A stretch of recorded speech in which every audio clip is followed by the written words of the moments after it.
लखनऊ में अपार्टमेंट जमींदोज।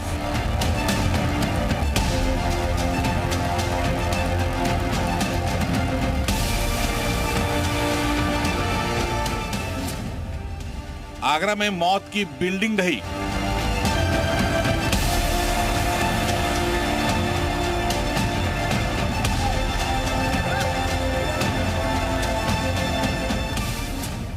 मौत की कितनी इमारतें?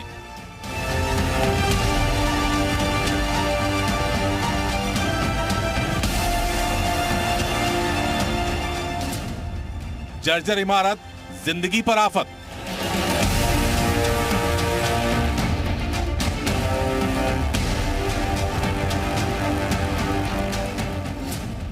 घटिया निर्माण, कौन जिम्मेदार?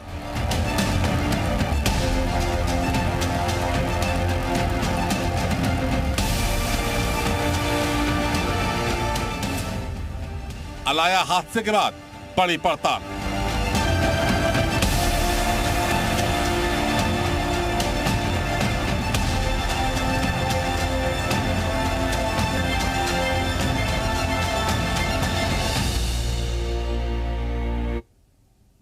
नमस्कार, हमारा खास कार्यक्रम जागते रहो देख रहे हैं आप। आपके साथ में हूं दिव्या तिवारी। राजधानी लखनऊ के हजरतगंज में अलाया अपार्टमेंट देखते ही देखते जमींदोज हो गया। हादसे में 3 लोगों की दर्दनाक मौत हो गई और जांच में अब धीरे धीरे हादसे की कई वजह भी सामने आई हैं, जैसे इमारत का नक्शा पास ना होना, घटिया निर्माण और बेसमेंट में चल रहा निर्माण, और जिससे बिल्डिंग बद से बदतर होती गई और धराशायी हो गई।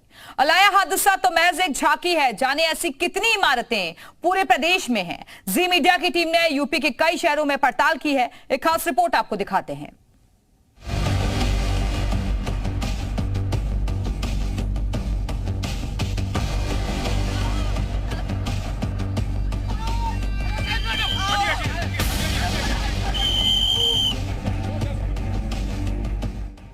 तारीख 24 जनवरी।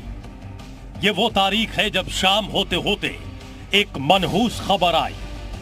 राजधानी लखनऊ में अलाया नाम का अपार्टमेंट ताश के पत्तों की तरह भर भरा कर गिर गया। इस हादसे ने कई जिंदगियों को छीन लिया और जो बच गए उन्हें उम्र भर का जख्म दिया, क्योंकि लोगों ने जहां अपनों को खोया वहीं आशियाना छीनने का गम।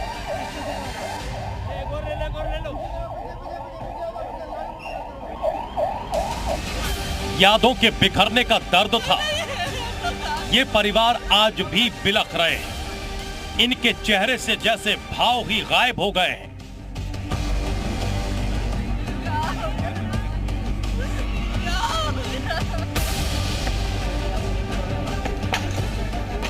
एक हादसा आगरा में भी पिछले दिनों हुआ।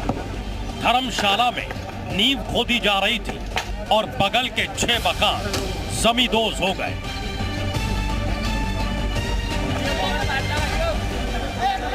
इन हादसों के बाद अब जांच का सिलसिला जारी है।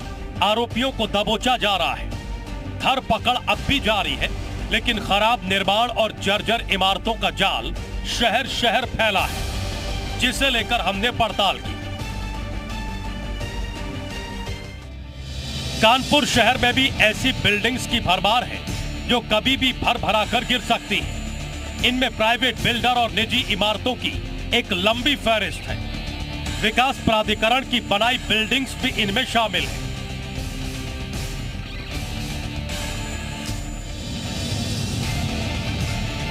कानपुर के किदवई नगर में केडीए रेजिडेंसी नाम से आवासीय योजना के तहत 2 अलग अलग टॉवर्स की तस्वीरें आपको दिखाते हैं। इनमें 192 और 72 फ्लैट हैं, लेकिन घटिया निर्माण के चलते लाखों रुपए खर्च करके फ्लैट खरीदने वाले अपने आप को ठगा महसूस कर रहे हैं। सर, अभी बिल्डिंग को बने हुए 3 साल ही कंप्लीट हुए हैं लमसम, और बिल्डिंगों में जगह जगह कॉलम और पिलर सब चटकते जा रहे हैं ऑटोमेटिक। क्या कारण है, क्या नहीं कारण है, प्राधिकरण से शिकायत भी मीडिया के द्वारा की गई, पर उस पर अभी तक कोई भी सहमति जवाब हम लोग को प्राधिकरण तरफ से नहीं मिला है। लोगों का आरोप है कि बिल्डर ने मानकों को दरकिनार कर घटिया निर्माण वाली इमारत को तान दिया।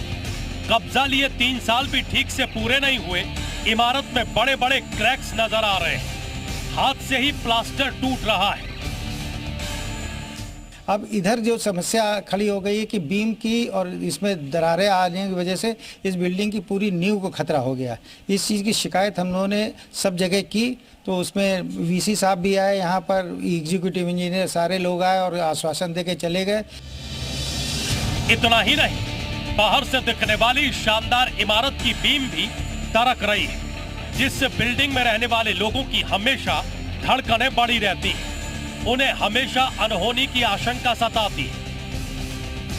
हम लोगों को हमेशा डर रहता है कि कभी भी किसी इस इमारत में कुछ भी हो सकता है, और हम लोग ये चाह रहे हैं कि इसका सही निराकरण हो जाए, फिर भी वो लोग नहीं कर रहे हैं, लिपापोती कर रहे हैं, हम लोग को ठहरा रहे हैं और हम लोग को संतोषजनक जवाब नहीं दे रहे हैं। ना HBTO की रिपोर्ट मिली, IIT का रिपोर्ट कहा था टेस्ट कराएंगे, वो भी नहीं हुई।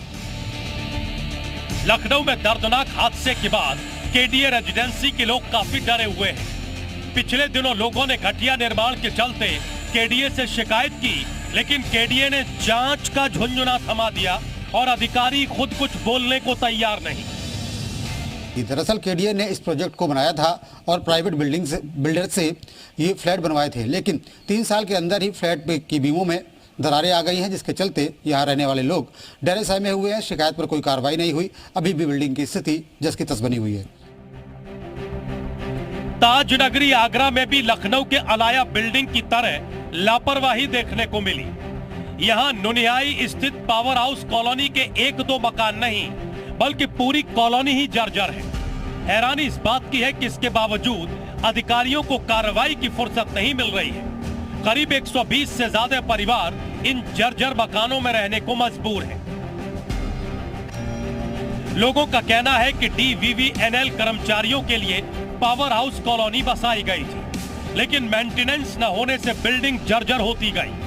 हैरानी इस बात की है कि कॉलोनी को जर्जर भवनों की लिस्ट में शामिल तो किया गया है, लेकिन अब तक मकानों को खाली नहीं करवाया गया है। सारी स्थिति बहुत ज़्यादा खराब है, लेंटर भी गिर रहे हैं, इसमें जीने वगैरह भी काफ़ी झड़ रहे हैं, इससे दुर्घटना कभी भी हो सकती है। तो हम ये चाहते हैं कि सरकार तक हमारी बात पहुँचे, कम से कम इसमें काम तो कराया जाए, जो लोग 10 साल 15 साल 20 साल से पुराने रह रहे। इधर आगरा के धर्मशाला में हुए हादसे से मानो प्रशासन ने अब भी कोई सबक नहीं लिया।